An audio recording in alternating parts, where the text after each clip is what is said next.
This is a PG-rated show. The kids are gone, dude. That's fine. Well, the kids are gone. I can't cuss then. But no. Yo, welcome to Spill the Beans. I'm up in Cleveland, Ohio, hanging out here for the summer. And guess what? So is my boy Mark Evans. And so I have Mark coming out. We're going to meet at a local coffee shop right next door to my office in Lakewood, Ohio. And if you don't know Mark Evans, you should. We'll put his info below. You got to make sure you're connected with him. He always puts out so much valuable content on social media. And he's the one who invited me out to my first mastermind event invited me in 2014. I couldn't make it until February of 2015 and changed the trajectory of my business, changed the trajectory of my life. There's no chance I would be where I am today without a lot of his mentorship, guidance, and friendship. So just thinks differently than anybody else that I've ever met in business. You guys are gonna love this episode. And as you get value from it, I wanna know what your biggest takeaway is. Comment below and let me know what an insight was or something that you're gonna implement in your own life or your own business that was a great takeaway from this episode. I'd love to hear it. Please like, comment, subscribe, so that way you're keeping up to date on all the new episodes of Spill the Beans. Hit that notifications bell, so that way as we drop these on a weekly basis, we'll keep you posted. So hope you love this episode. It is going to be fire. Make sure you're connected with Mark Evans.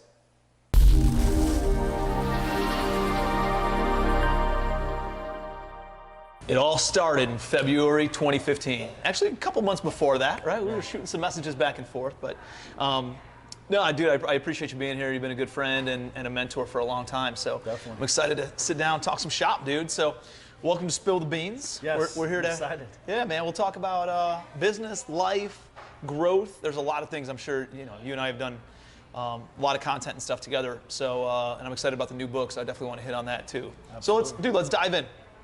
A lot of things going on in the business world right now, and I think a lot of people talking about the economy, right? And you just came out with the book, Me Economy. Yep. And I think it's a pretty relevant story. I see a lot of people saying, "Hey, dude, no, it's being selfish, right? That's being you're not thinking about other people, and you're just lifting yourself up and not being humble." Dude, I don't think it's that at all, and that's not what the storyline behind this is. So, give me some feedback on.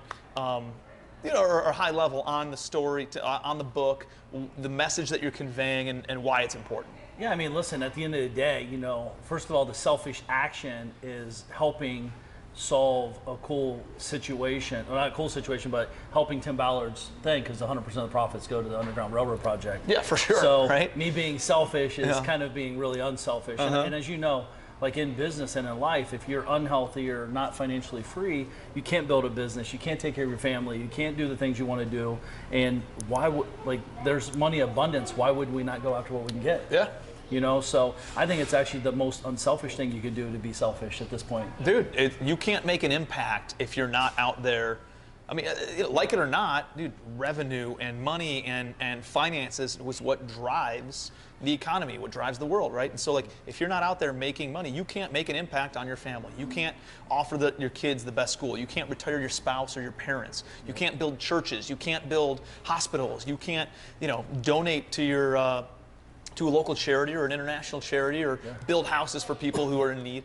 You cannot make an impact unless you're making money. So it's like the whole airplane thing, man. You got to put the mask on yourself before you can actually put it on somebody else, because if you're not taking care of yourself, you're going to crumble, man. You can't impact other people. Absolutely, man. And as you know, I think the truth is most people out here are ready for a situation. I want to be over prepared, not under prepared. Yeah. So we get sick, boom, we have money. We have, we can take care of ourselves and go hire the best doctors. Yeah. Get the best help, get the best whatever we need specialists. But if you have no money, man, you're caught in the system. Yeah, man, absolutely. What have you found money does for you? All right, for me, it's always been it just gives you options, right? Yes, I could stay at the Best Western or the Four Seasons, right? There's different options. Yeah. You could drive a Ford Pinto or you could drive a Rolls Royce, right? Or you can travel, you can retire your spouse, or they can continue to work, right? And you're not pigeonholed into doing what you need to do, and being a slave for money gives you options to be able to do a lot of other stuff. Yeah, man. Listen, for me, it ultimately, what we're really talking about, buys us time. Yeah. It buys us time to do the things we love to do with the people we want to do it with, and anytime we want. And we can always say no too. Yeah. You know, when you're working for money, you oftentimes, and I've worked for money, you have to say yes because you just need to pay the bills. So there's a point in time for that, but also you got to realize like that's just a part of the journey, and you got to find a destination to get out of that moment. Yeah, for sure, man. So, first of all, Me Economy. You got our boy Sean Whalen write the forward. That alone's fire in itself. Seriously, it's powerful. It is, man, and he's a very polarizing kind of person, right? Like but he always means well, right? Sometimes it comes off hard for some people when they first, kind of. But then, dude, you realize like every single message that he states, he's got a lot of wisdom in what he says, and does it from a place of love and caring, and just does an amazing job. I had him on when I used to have the podcast. Had him on there, dude. And I still get messages from people saying, dude, I rewatched that episode like 8 times, and awesome. It changed my entire life. And I sent him the message once in a while. I was like, dude, thanks for sharing. And that's why, that kind of stuff is what feeds the soul, what fuels guys like us, who are all about making a difference and doing some cool stuff. So. Well, I mean, polarizing or not, I mean, what he's doing, like you said, he's coming from a place of love. Like, he's like just sharing raw truth. Yeah. And depending where you're at in your life, you might think, whoa, that guy's being a dick, and or, wow, that's what I need to hear at the right time. Right. Dude, just like our coaches. Shooting straight, man. Well, again, our best friends, oftentimes, what's interesting is sometimes the guys that you don't know will shoot more straight with you than your best buddy. For sure. Because they don't want to hurt your feelings or, coddle you in the situation.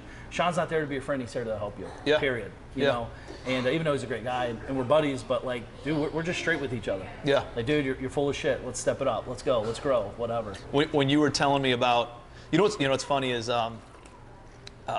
when you first had the idea for this book, and I know you started like really talking about it, being vocal about it, at least within the mastermind about a year ago.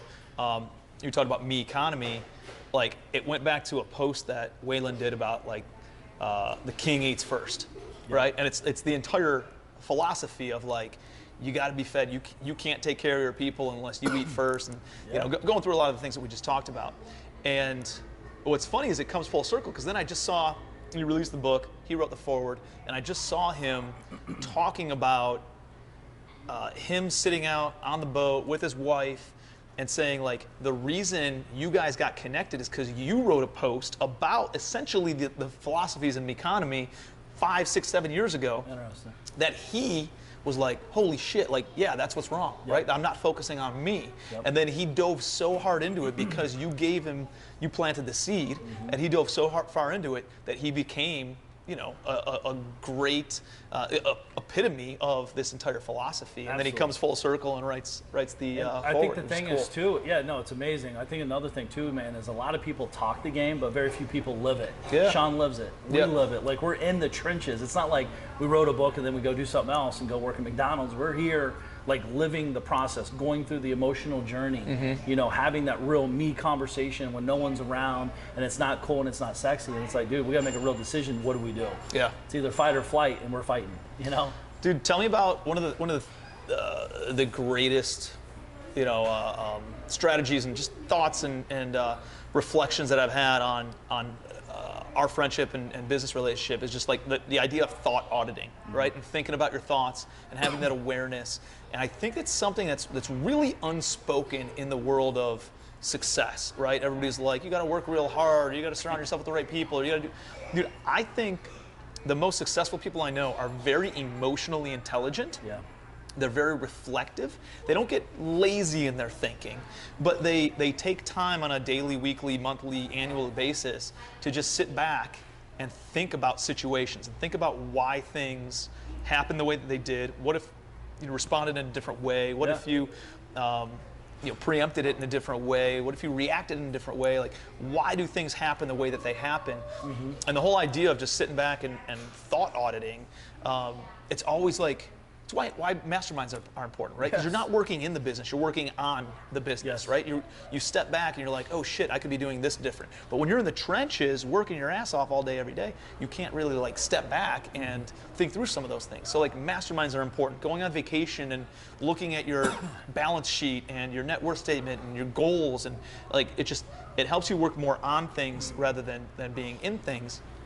And then the idea of thought auditing, which is just, I think makes you more, again, emotionally intelligent and more reflective of an individual, where now, dude, you're continuously refining your conversations, both with other people and with yourself. Yeah. So like, how did you exercise that muscle? Dude, well, it's a great thought, great question, because I think the thing is with thought auditing, what you're really doing is challenging your status quo.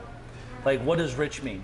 Everyone says, I want to be rich. Cool. Rich to you and I could be way different. Yeah. To him, to everyone. It's different to everyone. But who told us what rich was initially? Our parents. So yeah, back in the day, 100 grand was rich to me. Now 100 grand, I'm in trouble. You know, so it's just challenging that thought and just saying, hey, it keeps me in the game. Like, dude, I want to crush it. What does that mean? And it's interesting, everyone knows where they want to go until you ask them. It's like, dude, I'm going to crush it. I'm going to kill life. Cool, what's that look like?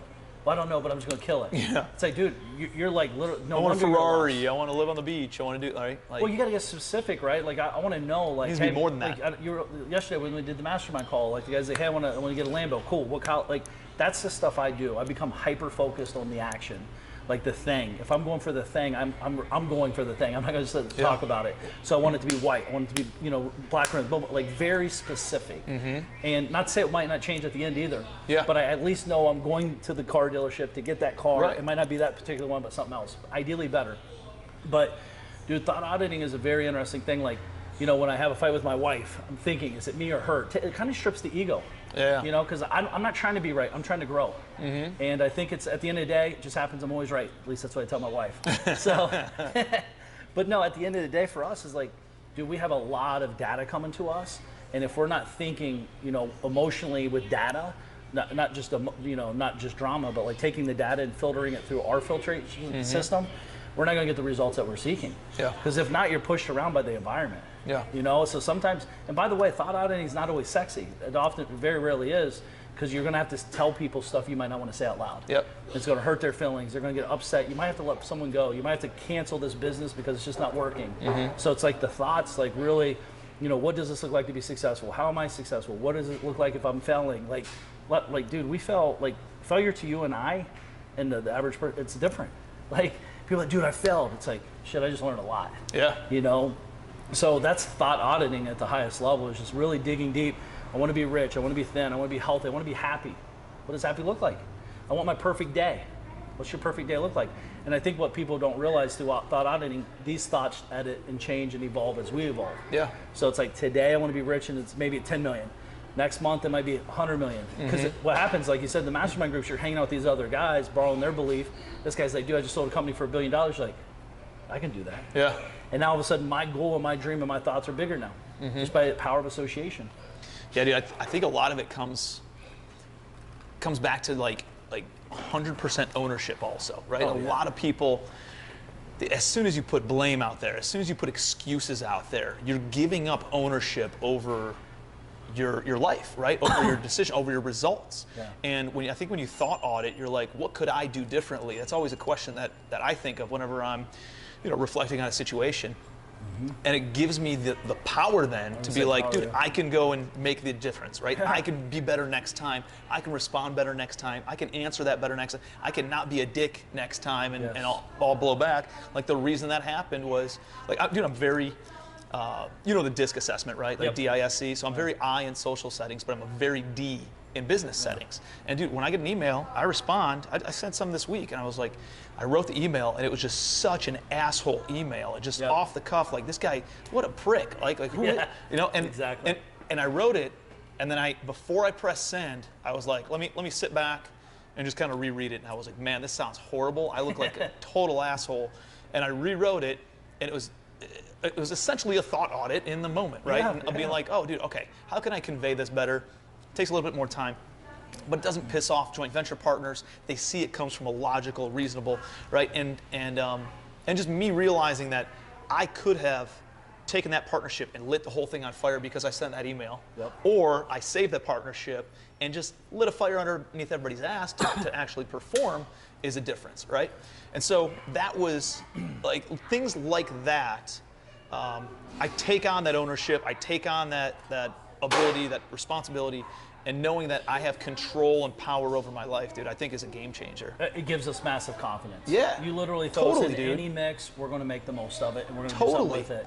So it's like we're not a victim. We're going to be a victor. I don't know what that looks like today, but we're going to win somehow, some way, some shape or form. And, you know, come hell or high water. And by the way, there's casualties in those moments. And I think the biggest thing that you just said, too, is like when you step back from those moments, because guys like us, we're very fast, you know, whatever. Very much. As opposed to like those environments, that's like a control. You stop, let it settle, the emotional moment settle, re-edit, and send.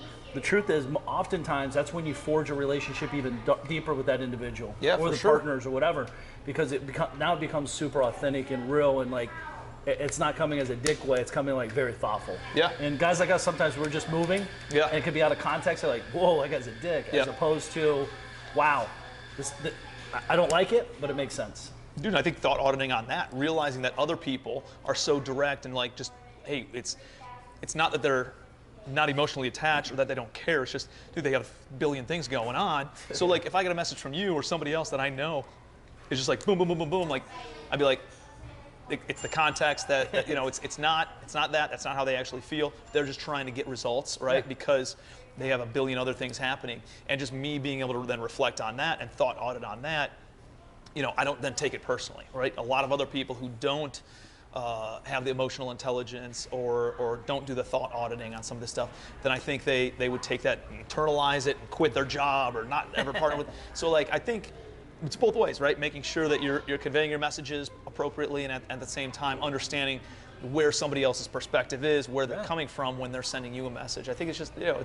it's really, really important. That whole emotional intelligence thing, man, I think is one of the most underspoken reasons of successful people. Like the most successful people I know, they're very emotionally intelligent and just have the perspective and empathy of how other people might feel, how they might feel if they respond a certain way. So it's a powerful thing, man. I think they're definitely aware. They don't talk about it. Yeah, aware. The awareness. They're ultra awareness.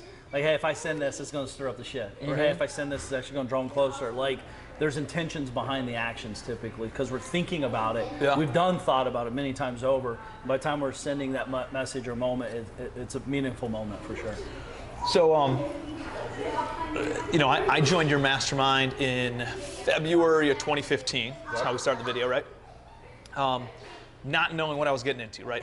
I'm dude, just burning the candle at both ends, trying to make ends meet, which is a problem because ends don't meet, right? That's why they're fucking ends, you know? Exactly. And I remember coming out just doing 100% of all the work. I was involved in everything and just the bookkeeping and the finding of the deals and the raising the money and the operations and the maintenance and the property management, the rent collection, the eviction court, like, dude, everything, all of it. And I remember coming out and being like, I don't know what I'm getting into. It was like $5,000 for a 2-day event.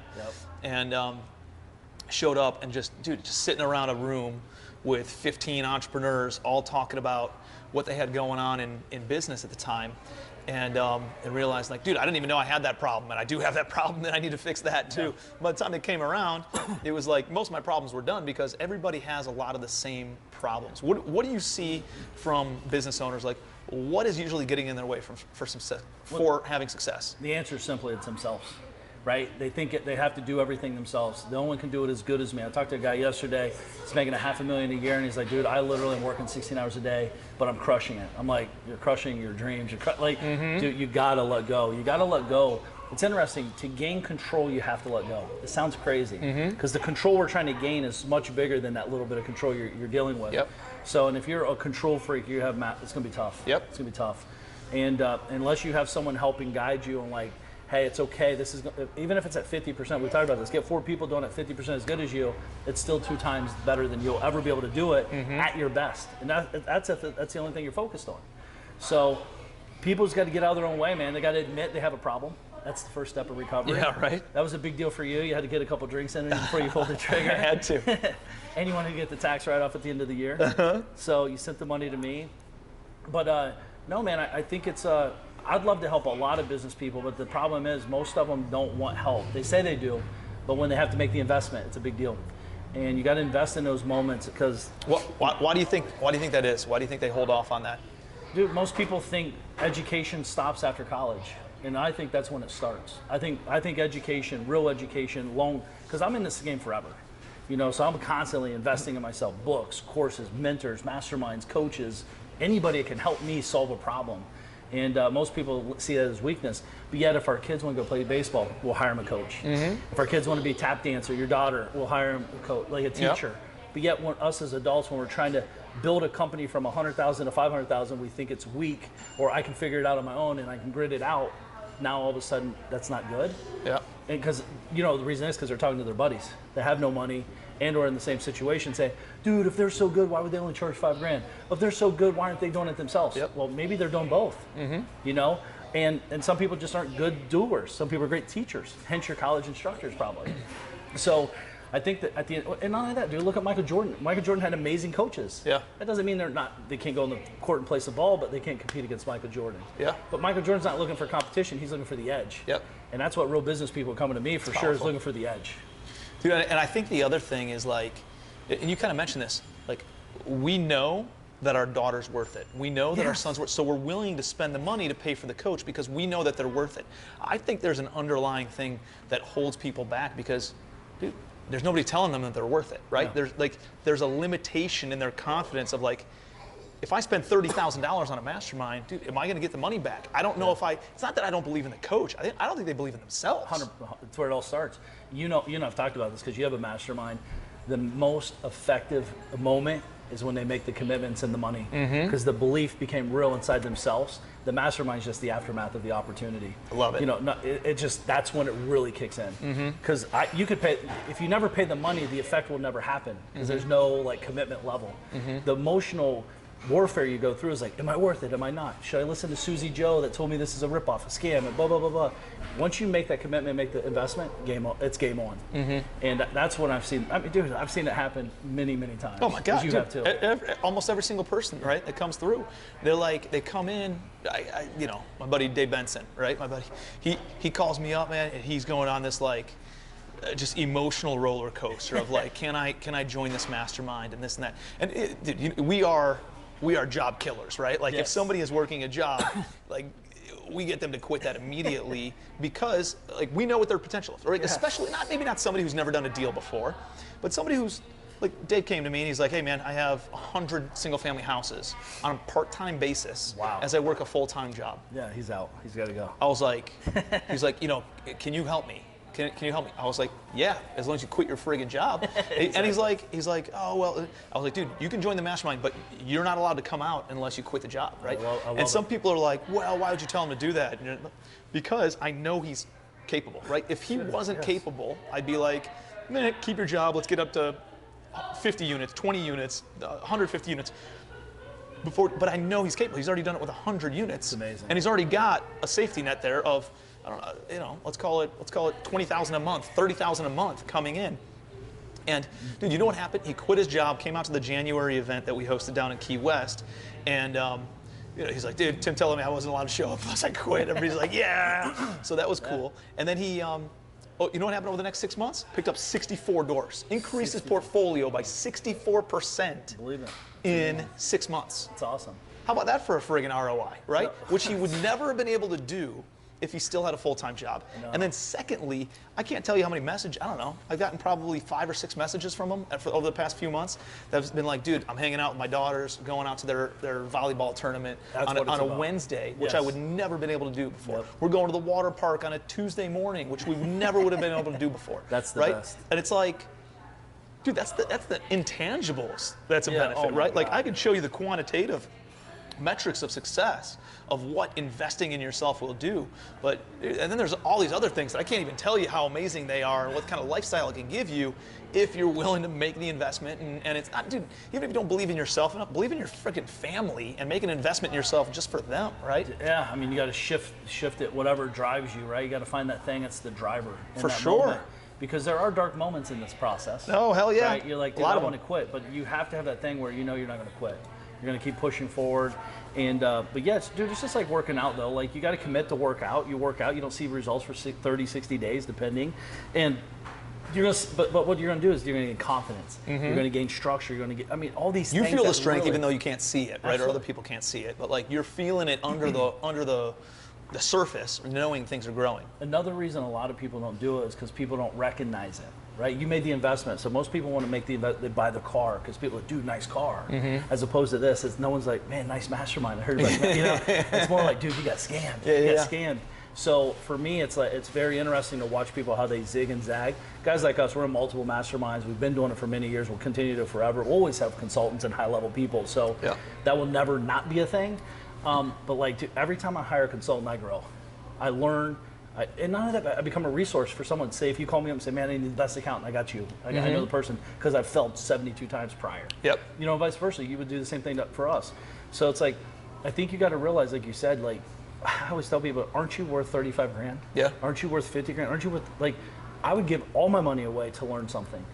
You know, I had a guy talking yesterday about, he's like, man, should I invest this money into this or that? And I'm like, well, one, you could do both. But two, I think you invest in yourself, not that thing. Because he's like, but dude, it's great ROI. Cool, but like, it's a capped ROI. You're an uncapped ROI. Like literally, that's a great point. Your education, your information, your knowledge, your implementation will supersede any ROI we'd ever buy in a real estate deal, ever, or anything. So it's just, what do you think you're worth? Like, play that game with yourself, and I like to hack stuff like that. So now I remember I did a post, Instagram, TikTok, or whatever. It got eaten up by the TikTok trolls, right? And it's like, hey, if you had 20 grand to go and invest in something, like, would you go and buy a rental property? Would you go and invest in a duplex and live in half of it? And I was like, you know exactly what I would do? Is join a mastermind. I'd spend all 20 grand on joining a level of high performing entrepreneurs who can teach me how to go get not 20 grand, but 200 grand or $2 million, and show me how to go and not get a duplex, but get a 20 unit or a 200 unit apartment complex, and how to put the two of them together and build more wealth, because it's limitless, like, right? You're capped. If you take 20 grand, you make a 10% return, it's $2 grand a year you're gonna make off of it. It's nothing. Versus you investing in yourself. I can show you, you invest in a mastermind, I can show you a direct correlation with most of the people in my group who get a 10 to 20% minimum return on their investment. Some of them are 100x, you know, it's insane. But not only that, dude, like, at the end of the day, if you only have 20 grand, you're broke. Because 2 grand ain't change your life, 20 grand ain't gonna change your life. It will change your life if you put it in the right investment. And buying a real estate deal, making 2 grand a year is not going to make you, first of all, you're not even gonna get excited about it. You know, like, so you're not gonna do the deal because you're not excited about 2 grand. That's hence why people have 20 grand saved and they still haven't done a deal. Because you don't even need money to do a deal. You would learn that if you went to a mastermind. You'd learn that if you got around the guys that have the money, that don't want to go do the work, because now you could put the 20 grand in yourself, invest in yourself, find a guy like you, doesn't want to do all the work, find me a guy that has money to put in the deal, you put it all together and you get a big off the deal, you'll make way more than 2 grand. Hell yeah. You know, and now you're in the game, you know? So, but again, they just got to they got to have the worth. I don't think, dude, I think people are just beat up with worth, like you said. Dude, totally, dude. You know, and how do you make sure that you're, like, you got 2 awesome kids, almost same age as my kids. How do you make sure that they're not beat up by society and like beat up on their personal value and worth? Oh, it's simple, man. I'm giving them a massive complex at home. I mean, dude, I'm teaching them like real life lessons, sitting down, showing them this is how it really is. Listen, we're able to do this because of that. It's okay to invest in yourself. I was playing basketball with Mark a couple days ago, and I beat him. You know, he's like, Dad, and keep in mind, I always try to let him win, and you know, whatever. But one day I was like, dude, I just got to teach him a lesson. And it was 3-3, and we're playing to 4, and I was actually shot it, made it, and he's like, Dad, and he was pissed. So he sits down, and he's like, so I'm like, dude, listen, you're winning. He's like, what do you mean? I just lost. I was like, no, you just didn't win. The L is going to help you make better ones and enjoy the win more. And I said, Mark, do you hate losing more or do you love winning more? It's a different game, dude. That's great. I hate losing. Yeah, me too. Guess what? If you don't lose, you win. But when I win, and guys like us, we actually want to win more because we don't want to lose. We don't want to go back. And so I'm trying to teach them the mental fortitude and real grit. Because, dude, they're going to lose in life. And the last thing I want to do is raise a pussy. I don't want to raise a wimp, man. Straight up. I'm getting aggressive with that word, but I don't want to raise wimps. I want to raise amazing human beings that are great providers, that have their me economy dialed in, that understand what they say means, like, there's ripple effects. How do you, like, dude, you split your time between Palm Beach and then you have a ridiculous house up here in Cleveland, and you're traveling on private jets, you're driving Rolls Royces, you got G-Wagons at the house, and actually I don't know if you still have the G-Wagons, oh, right? Yeah. You still got the one, and then I know you got the Range Rover too.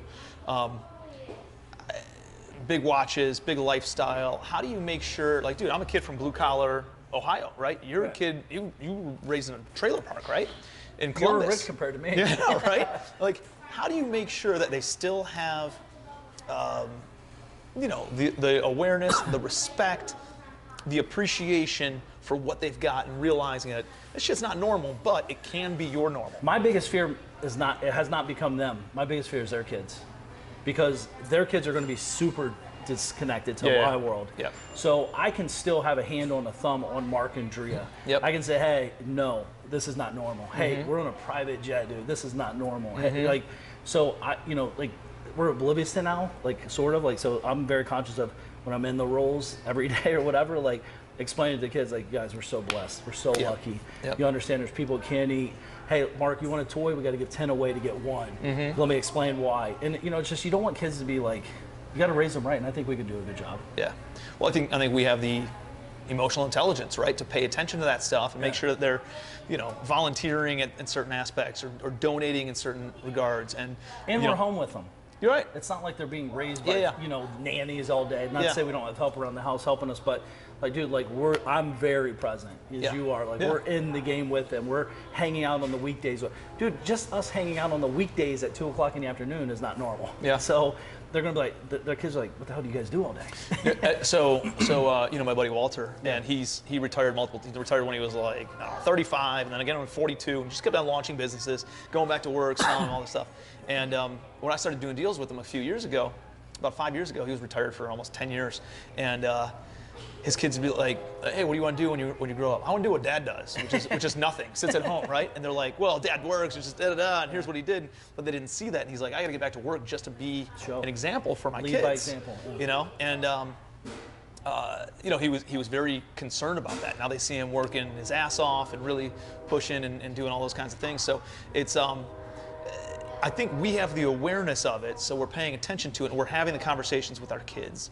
And I think, next level of inception there is making sure that you're having conversations with your kids about when they have their kids. Yes. And hey, this is a really important lesson that you need to tell your kids about when you have kids too, and instilling and planting that seed in the back of their head so that way they think about it when they do have their own kids and realize, that whole gratitude piece, man, I think is so critical. Well, we're doing it through our books too. You have the kids' books, I have my books.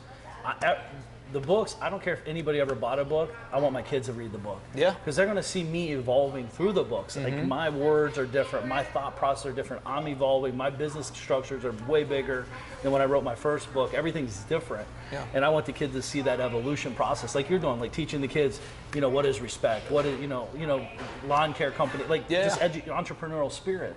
And at the end of the day, though, we just want our kids to be happy, but also know, like, dude, whatever you want, just be the best at it. Yeah. Give it your all. I don't care if you want to be a tap dancer. I don't care if you want to be whatever it is. I don't need to cast what I think they should do. Yep. I want to give them the tools, give them the opportunities, and let them go spread their wings. Yeah.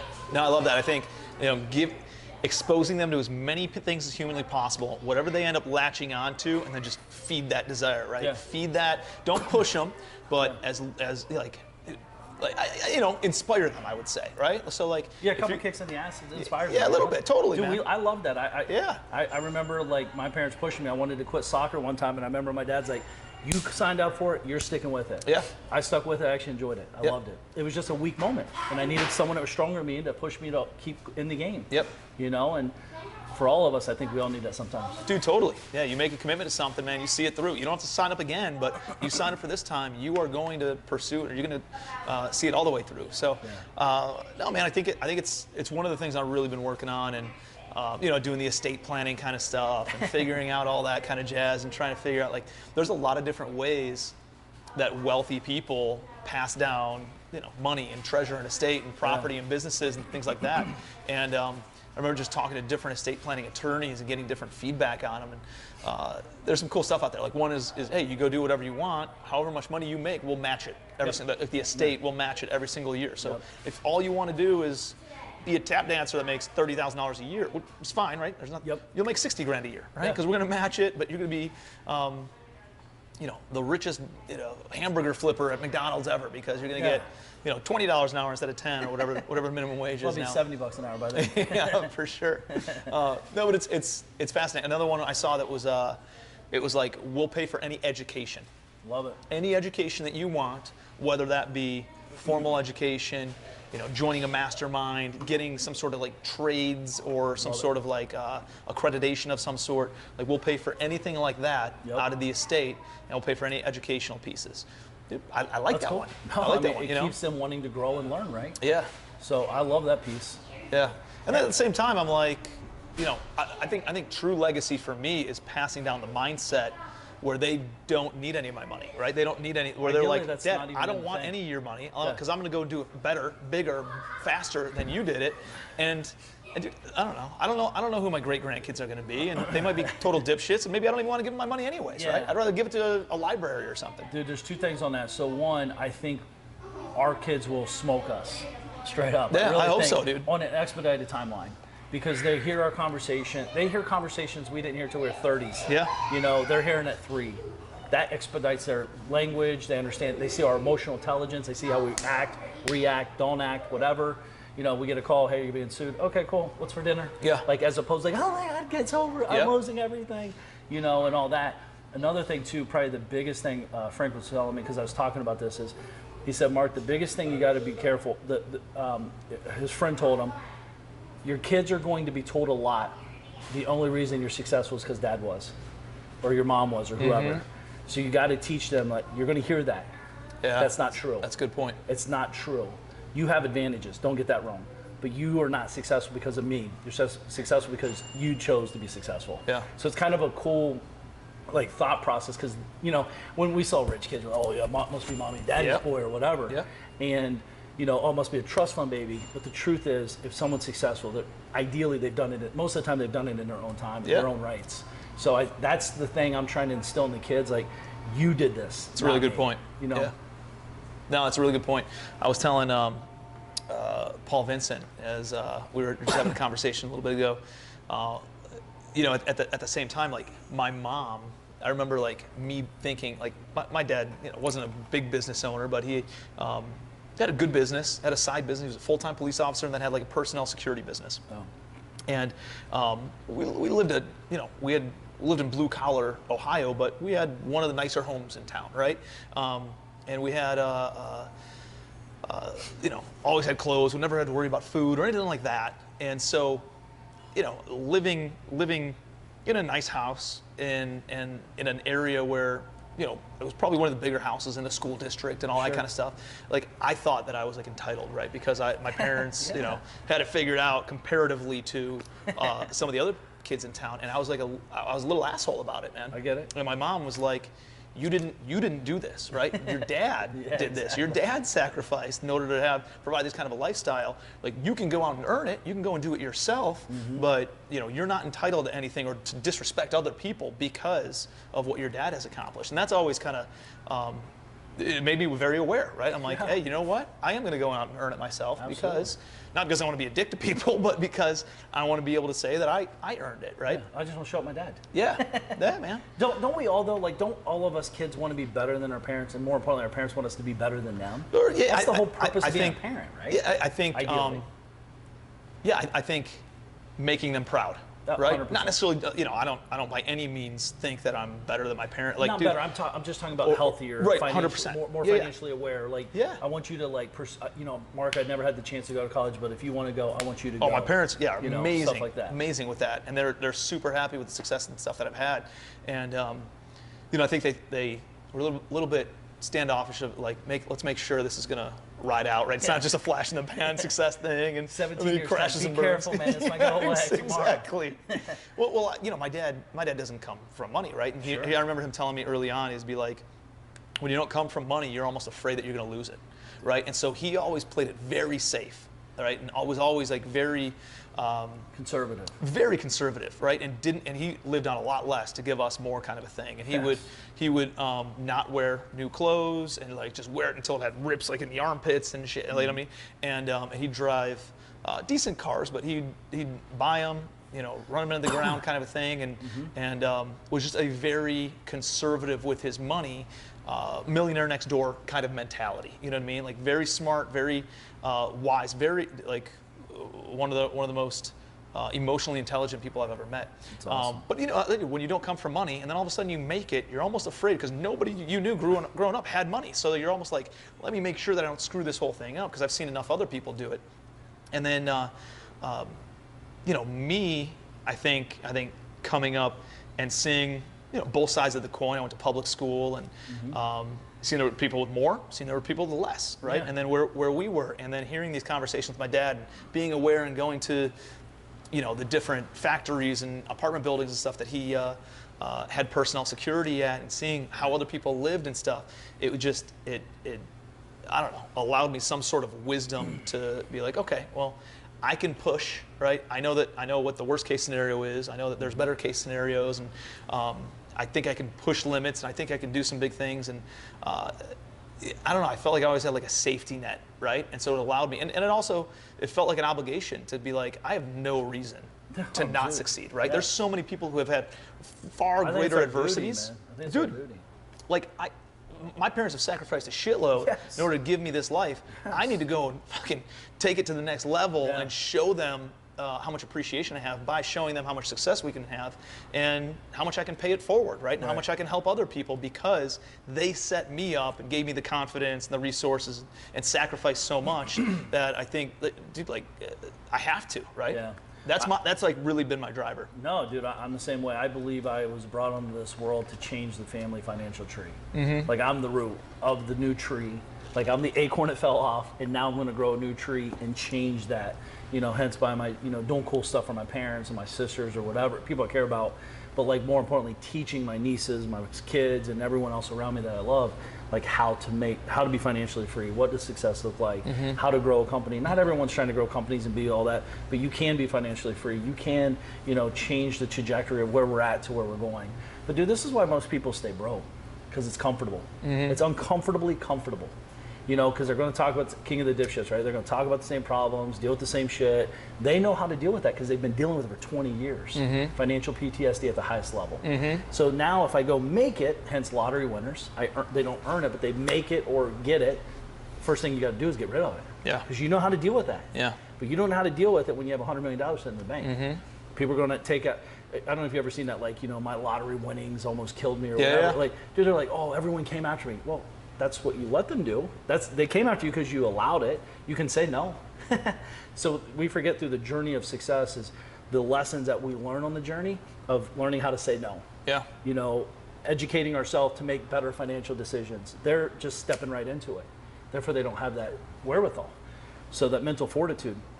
But I'd love to figure out, like, I think about this all the time, is like how to help people. Like, if you have awareness, even thinking that you want to be successful and financially free, there's a reason you're thinking that way. Yeah. And you better lean into it, because if not, you're going to regret every second of it in the future. And have you ever met anybody that said, man, I wish I'd have waited longer? I wish I'd have just waited 2 more years to suck my life. My life sucks. It's like, dude, everyone's like, I wish I'd have started 5 years ago when I felt the tap on my shoulder. Yep. Like, dude, if you even think it's a thing, it's a thing. Yeah. Because if not, why would it even be brought to your attention? Yep. In your brain. And it's that little person, whatever you want to call them above, tapping on your shoulder, said, wake up, it's your time. I don't care what your situation is. I grew up in a trailer court till I was 10, small town Ohio. Dude, like, I just saw my parents struggle and bust their ass to get to where they're at. And like you said, they would do anything for anybody. And that's my duty now, to do anything for anybody to help them too. You know? Yeah. Well, dude, I know right before we got started, you were signing docs to buy your dad a pretty cool gift. Tell me about like the thought process behind that. No, man, I bought my dad his dream car, a Corvette. It's something he's been wanting his whole life. So I kind of like, you know, it's something I could have. It's interesting. It's something I could have done a long time ago. I don't know why I haven't. I've done some other really cool stuff with them, but like something just. I was coming home one day and I was like, dude, it just came to my thing. It's like, yo, what's up? You got to do something cool for your dad. And my biggest fear is like when that pops up now. I think, well, if I don't do it now, when do I do it? Exactly. And heavens forbid, if something bad happened to him and I didn't do it, I personally don't know how I would live with myself. Yeah. It'd be something that'd eat away at me, and then it'd make me a little, upset forever. And I don't want to carry that baggage around. So I just leaned into it, and I made the decision and made it happen within 36 hours of the conversation in my head. So it's an emotional process, because you're trying to talk yourself out of it. You're trying to minimize your dreams. It's like, dude, I want the $80,000 car, but there's one for 60. There's one for 72. It's only got 20,000 miles. So it's a stupid game we play with ourselves. And dude, at the end of the day, 60 or 80, if that's changing the game, I shouldn't be doing it anymore. Yeah, exactly. So go with the best. That's awesome, man. Did he want one of the newer models, or did he? Yeah, the 2019, he's kind of talked about it. I heard him talk about it. I was looking at my phone. My uncle snapped a picture of one in like a year ago, randomly. And he's like, yo, your Amex card ain't working, Mark, like joking around. And I was like, well, he could have used it. I wouldn't have known probably. But it's cool to see, like, I think we're set here too as well to make dreams come true for others. Like, that's what I love about success and money and cool things. Like, I love giving. Giving to me is like one of the best things in the world. Dude, and you're one of the best that I've ever met at it. How do you make sure that you're not giving the same gift over and over, or giving somebody a fish instead of teaching them how to fish? Don't you have concerns about that? And like, dude, I know you bought a car for your sister, or maybe it was your niece, and doing things to help them, or giving them money. And how do you know they're not going to go and blow it, and then go back into that broke? I know how to go broke all the time, Yeah, no, man. Like, how do you help without hurting? I mean, you've seen that so many times. I think being aware. I think being aware and knowing why I'm giving. I'm giving because I want to give. What you do with it's up to you, not up to me. Yeah. I used to give with my thought process in your brain. Like, hey, if I'm giving this to you, this is what you got to do. Gotcha. And what happens is it creates a resentment on both sides. Like, I actually get frustrated. They actually almost want to disappoint you on purpose. Yeah. Not on purpose. Yeah. They just do it because that's what their cadence is. Yeah. So for me, it's like, I'm giving this to you as a gift, no strings attached, because it makes me feel good. What you do with it is up to you. That's next level, man, because I would be in the, hey, let me give you the money, but here's what I would do with it. Here's what I think you should do with it. I think you should go buy an asset and have it pay for your liabilities. Yeah. And like, that's where I would be right now. I think next level is no strings attached. Like it's 100% a gift. You don't have to give it ever back to me. If you want insight, come to me. But if you don't, no problem. And I don't know. I'll never ask you. I don't really give money anymore. I give like gifts, like dream gifts, or something that they need. And it's more impactful. But you gotta understand, like, no one's asking for stuff in my family typically, because they know I'm not a giver. Like, you're not gonna call me and say, hey, I need money. I'm not that guy. But like, I'm gonna be saying, hey, when do I want to get? It's on my terms, my time. So I want to give with, like I said, I just want to give with no strings attached, because I love them, and that's it. But if we have a deal, which I have a family member, it's like whatever. But if I have a deal with you, the deal's a deal. And here's what I'll cover, here's what you cover. And if they don't do it, it's noted, and it gets addressed in the future. Yeah, yeah. Well, it gets addressed then, and it screws them in the future. Yeah, yeah. It's fascinating, man. It's fascinating. A lot of different levels of this stuff. It's endless. I think that's what's exciting too, is like, we're just getting started, because once you know this level exists, that you're like, dude, I mean, it never ends. And I mean, dude, we're peons for where we're going to be 10 years from now. I know. Like, I get excited about, like, who am I rolling with 10 years from now? Yeah. Because and that's another thing too. I think most people are so focused on today, they never get, and they're very short-sighted. They never get the opportunity to live the life that they're really, truly capable of, because they're so worried about, dude, like yesterday, man, it's like 3 points more than I'd ever pay. It's like, dude, the relationship is worth way more than 3 points. Dig your well before you're thirsty, because you will be thirsty one day. For sure. Guarantee. If you're growing, you will become thirsty. Dude, I see people, who just have this, we've talked about this, transactional mindsets, right? It's just this transaction is the only thing that they're, like, I've always sacrificed short-term gains or short-term successes for long-term gains, right? Like, I'd rather sacrifice short-term, because I know long-term I'll get paid 2, 3, 4, 5x, or infinitely x, right?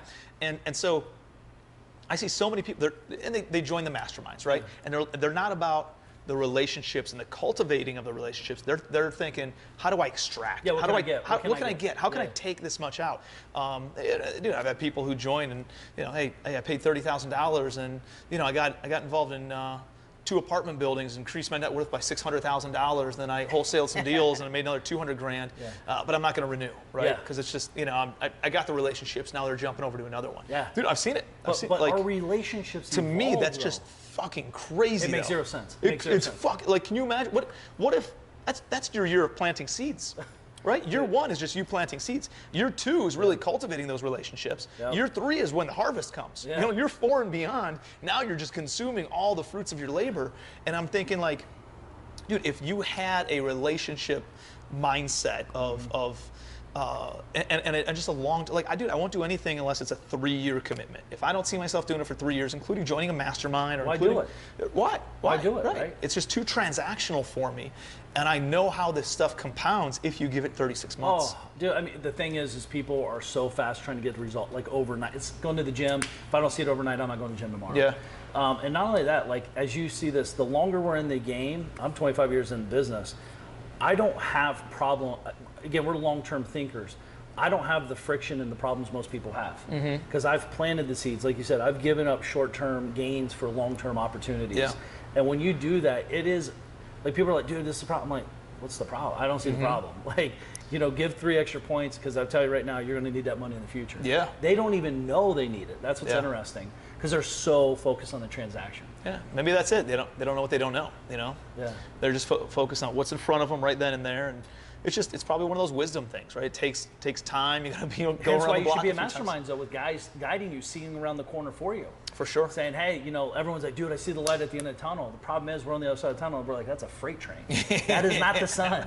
So be ready, you know? Yeah. You better jump off the tracks before you go down the tunnel. Yeah. But I think it's very delusional, and guys like us, we genuinely want to help people. Yeah. You know, it's not like, oh man, how do I get 30 G's off this fucker? That's with the person. Yeah. So, you know, how do we do this? This is a PG rated show. The kids are gone, dude. That's fine. Well, the kids are gone. I can't cuss then. But no. But I think they need to see the trajectory, and we can guide them on that path. More importantly, we're willing to do it. We want to do it to the right people. And that's dude, that's why we charge money, to separate the talkers from the doers. Yep. And we know, I've messed this up where I bring people in back in the day for free. They'll never be as successful as the other people. No chance. Ever. Because they have not went through the journey of committing to themselves like I'm committing to them. Yep. You know, and dude, why would we pay? Why would we not accept money? Yeah. Our time is valuable. That's the whole reason we're doing it. You know? Dude, and even, or hey, I want a discount. Well, you're going to give it a discounted effort, right? Yeah. You're not in this for the long term. Like you just don't understand the long-term gains and the benefits and the relationships and the value that can be brought out of this thing. It's just, dude, I'm telling you, masterminds have changed my life. If there's anything, like, the best investment I've ever made was coming out to the mastermind, joining the mastermind. I'm in fucking 5 or 6 of them now. Yeah. Plus I run 2, you know. Dude, and not only that, like, there's people listening or watching that's went to a mastermind that didn't get what they expected. Don't get that twisted. There's still a relationship that you've meant there. I've been in masterminds, I'm like, wasn't what I thought, but I met Steve, John, Doug, and blah, blah, blah. Yeah. And I still have forged relationships with them. So it's not like, but again, that's the long-term play thought. The short-term thing is like, it didn't work, I want my money back, it was 100 G's, but I only made 80. It's like, dude, but what about the long-term play? What about the connections that you did make? And maybe 3 years from now, you're going to need that connection. Yeah, just because the fruits didn't pop up in the first 12 months doesn't mean that they're not there working under the surface, and opportunities are going to be created. Like, especially in a room of, you know, somebody paying $100,000. Like, you're only in a room with other people who are willing to stroke a check, who believed in themselves enough to write a check for $100,000 for a 12-month, like, dude, that is a powerful room to be in. Just to go and shake hands and get all those people in the Rolodex and meet them and stay connected with them. I'm not even thinking about what am I getting this year. Like, I'm thinking about how can we build legacies and $100 million companies over the next 2 decades. And that's all that's all people talking about like that, right? So you always think you're paying for who's in the room. The truth is you're paying for who's not in the room. Love that. So then not only that, you're sitting down. My question would be, why do people give up on themselves? If you went to a bad mastermind, have bad experience, okay, cool. But that's you. Again, back to taking responsibility. You made the decision. You got in bed with that decision. Own it. Yeah. It is what it is. Don't give up on yourself because you made a bad decision. We make bad decisions every day. Yeah. You know, ideally you want to minimize them, but you do make decisions. At least you're making a decision. Yeah. And then you get in this room. But the truth, and then in a mastermind, who are you sharing your dreams with if you're not in a mastermind? Dude, you can't tell your friends you went to high school with, like, dude, I'm gonna create a $100 million company, and they're working at Papa John's. Yeah. But you're crazy. You could believe them because they're your boy. You and I said, it's like, why 100 million? Why not $1 billion? Yeah. And not only that, why don't we franchise this shit out and go to my boy Aaron, and Aaron will help up. But like now, all of a sudden, our $1 billion became $7 billion. You know, back to the whole 11% of Bezos, right? I saw what's his name post that. Dude, like you want a quarter of the watermelon, not the whole grape. Yep. So now all of a sudden you just start thinking different, moving different. You know, but that's not going to happen if you're sitting at home on your butt thinking about it, talking about it. You got to actually do it. I love it, dude. I love it. All right, let's close out with this. Okay. What would you tell somebody if they want to join a mastermind or try to get in the right network? And like, dude, there's a lot of noise out there, right? There's a lot of amazing people out there on social media. There's a lot of phonies out there on social media, as we know many of them. We know the good ones, we know the bad ones, but we know how to differentiate that. Like, we can read through the bullshit and in between the lines because we've been around the block enough times. We've seen who's solid, who's not, and who's in the same networks and who's not. Like, if somebody's coming to you and is like, hey, I want to join a mastermind, or I want to get in one of these circles, what advice would you give them on how to find the right one for them? Well, you got to start with, what are you looking for? Don't say, I want to learn real estate investing. Cool, that's everywhere. You can do that everywhere. Be specific. I want to learn real estate investing. I want to get around great people. And look at the person leading the mastermind. Agreed. Like, is this a person I can relate to? Is this person a good family person? And if they're not cool and you like that, go do that. But are they a good family person? Do they talk good online? Are they professional? Are they cool? Are they funny? You know, like, find out which one you align with the best and go invest in yourself. Agreed. More importantly, you got to stick with, I always talk about this, 3 years minimum. People that bounce around mastermind to mastermind, mastermind, the mentor can never truly help them because the first year is always dating phase. Yep. You know, it's kind of that weird dating phase. You still want to help them, and we are helping them. But like year 2 and 3, that's where the real magic happens. Yeah. No, totally, man. You get to see what you really get to engage or hanging out 4 or 5 times a year, seeing what they have going on in business, having those conversations. But you're like, you have to work that relationship, cultivate that relationship. It's not until year 2, year 3 where you really start. And dude, there's huge successes that can happen in the first year. Yes. But you got no idea what could happen 24, 36, 48 months down the road. It's like, it's mind-boggling, man. Yeah. It's amazing. But I agree 100%. Like, the leader is going to attract more of whoever they are. And so if you are attracted to that leader, if you are attracted to that individual in a way that, hey, they have the same core values, right? And I believe in, you know, they're doing what I want to do, or they've been there, or they have the right connections, the right research. They've cultivated a good life and a good business, and they're just a good quality human being. And you know, like the shitbags who come into that are going to spin themselves out because they feel uncomfortable being in that environment, right? Absolutely. So you're just going to find more of what that leader is in that environment. And, it's gonna self-compound, right? And the bad ones are gonna move out. And at the same time, like, dude, there's bad masterminds led by people who don't care, they're takers, and then you get a bunch of takers in those masterminds, in those groups. So I think, look at any of them. There's a lot of masterminds out there, and find the leader. If you really resonate with that leader, I think that's the mastermind you gotta connect with. And it's not to say that you couldn't be in 2 masterminds, right? Like, I'm in an e-commerce mastermind, and I'm in a real estate mastermind, and I'm in a multifamily mastermind, and I run 2 masterminds. You know what I mean? I'm in a local one and a national one.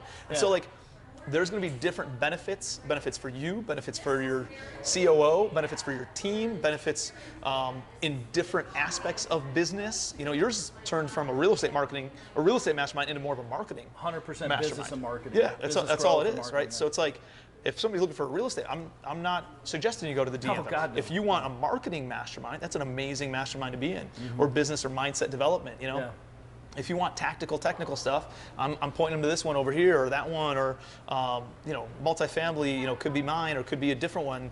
And you know, I have 2 masterminds, but I keep them very distinct. It's not, one's not better than the other one. It's just they're different. One's different, technical, tactical, which that's not my thing, but material, and that's taught by my team, because they're the ones who are in the weeds or in the trenches, I would say, doing the business on a daily basis. Mine's more business development, right? Mine's more wealth strategy and they're both equally important. Very much, but they're just you're at and different. Where you're going. They're just different. Yeah. And I think that's another thing. 2 people say, well, should I do this or that? Why can't you do both? Right. Maybe you do this today to get to there, stay in this, and then now you're evolving, now you're doing both, and then you hire a CO because you're going to learn that from your other one, and then now they're in this one and you're over here, and then you're finding another one.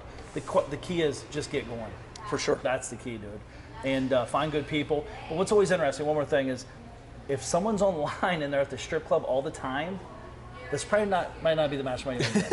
If you're like, dude, I want to be the best husband, I want to be the best father, I want to be blah, blah, blah, and then you're rolling with the guy, just personality, you're gonna be pulled into that. For sure. And it's always interesting to me that guys, good people, get pulled into that because they see the flashy cars, flashy lifestyle, and they want to be the 27-year-old kid or whatever. But dude, like, that's cool and all that, but like, that's not a mastermind, that's a hangout buddy. Yep. And if you want a mastermind, you need to find someone that's leading, driving, challenging you, and more importantly, pushing you. For sure. You know, for get sure. results. Yeah, it's got to be somebody that resonates with you, and at the same time, and you're willing to take the feedback, right? Knowing that they're your buddy, but they're more your mentor, right? Yeah, It's somebody who's going to either. have hard conversations with you. Yeah, and you could still have fun with them, but dude, they're willing to shoot straight with you. They're not just gonna, And be very clear. Are you looking for tactical? I'm not the tactical implementer. If you're looking for, if you're an A, B, C, D, E, F, G guy, that's not me. That's more you and your other ones. Yeah. So, and there's no right or wrongs to any of this. I think that's the thing is the wrong is not doing anything. Yep. And if you just pick one and go, you can't. You're worth it. Yeah. Like I always say, like, shit. Worst case, you spend 35 grand. You invest 35 grand. It didn't work out as planned, but you have massive connections. You made a move, and now you understand that you're worth 35 grand. Yep. That alone would be worth it. Yeah, just the belief concept that comes with it is powerful. So, cool, awesome, brother, dude. I always appreciate our conversations, man. Likewise, always amazing. It's been awesome watching your business grow over the past 6 years. It's been awesome what you've done and how the masterminds have influenced my business over the past 6 years. And like you said, I can't imagine where we're going to be 6, let alone 60 years from now. It's going to be. Well, we're going to be fighting who has the best jet. Who's buying the first sports team? Who's got the biggest country? You know, Exactly. that's what really is going to. Well, that's the difference, is, man. Most people are trying to feed themselves, or feed the village, or feed the country, or feed the state, or whatever. Yeah. I mean, we're trying to feed the country. We're trying to feed the world. And when you do that, it's different cadence, different thoughts, different problems. And if we're just trying to feed ourselves, it's a whole different animal, man. But you're doing awesome, man. I'm excited. Appreciate you, brother. Thank you so much. Awesome. So much good stuff in there. Always have amazing conversations with this guy. He's such a rock star and just an amazing human being, right? He's one of the most giving individuals I've ever met, and is always there to support and promote and help others any way that he possibly can. He just gave a tip to the barista of $200, right, on a $20 coffee bill, buying some desserts and stuff for his kiddos, and gave her a $200 tip. So like, that's the kind of guy that he is. So if you're not following Mark, make sure you're following him. We put his contact information below. Do me a favor and comment. Give me what your biggest takeaway was, and something that you're going to go and implement in your own life off of this conversation. And please like the video. Please share the video. I know there's a ton of value here, and please share it with somebody else who's going to get some of that value. And do me a favor, subscribe to our channel and hit the notifications bell so we'll keep you posted on all the other rockstar entrepreneurial interviews that we have going on and coming out on a weekly basis here on the Legacy Wealth YouTube channel. So also, if we're not connected on other social media platforms, I'm on Instagram, I'm on TikTok, I'm on Facebook, I'm on LinkedIn, all of them. Make sure we're connected, hit me up. I'm putting out different bits of content on all of them on a daily basis. So we'd love to stay connected with you and just stay in the loop. So appreciate you, love you, be your best.